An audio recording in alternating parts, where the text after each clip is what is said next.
Assalamualaikum Abia. Waalaikumsalam.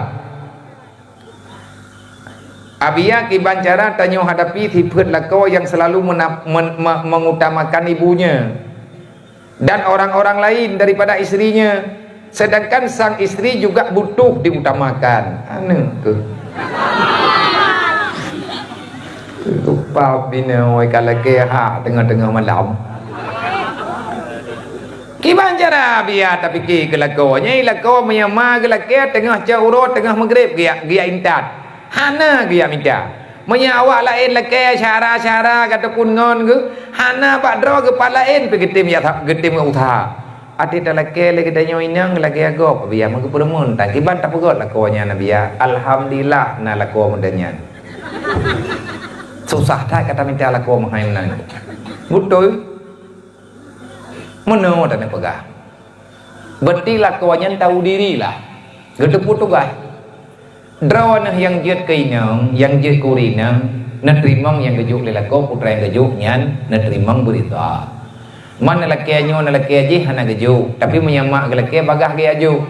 Hana cerita orang agam turhaka ngan perumo, memang getnyan kalih gesato nafkah yang geyuba dalam agama. Tapi orang agam kayang kana promo han getem ingat kemakiyah gahang getem bela nyo uragam nyo mentang durhaka orang agam ada kali ke menikah igatnya tetap durhaka ngau urusi ke etanyo urinang maya kali ta menikah nyen masalah tanyo ngalakot dai tanyo lakot pi bet berang-berang kahol thi taba anak gop tak jok nyan kan murah anak gop nyan kan cara mah tu.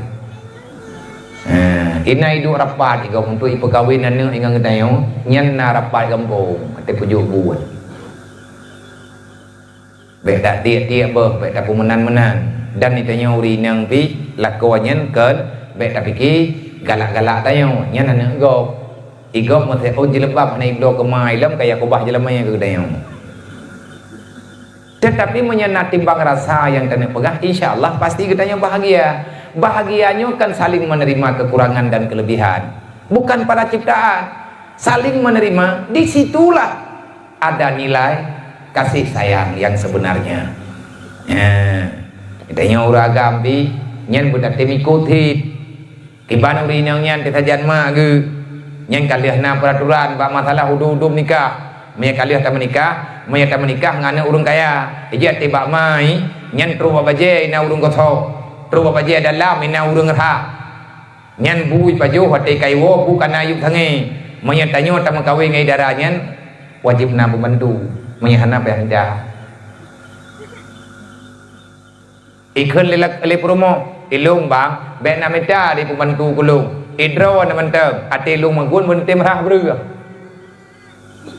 tamu bantu artinya nyen tamu setia nyan mandum jeut ngan han bak getanyo dalam keluarga tapi drone yang temayongnya be ne caci maki lakau karena lakau kesayang ku urungci berbakti lakau ku urungci nyan bahagian fahla yang diberi oleh Allah ke lakau menyedron uri yang rida dupna gejuk oleh Allah taala ke lakau drone dupnan ke diberi oleh Allah taala ke drone purmo yang netim setia dengan kebajikan yang kepubut lilindu drone.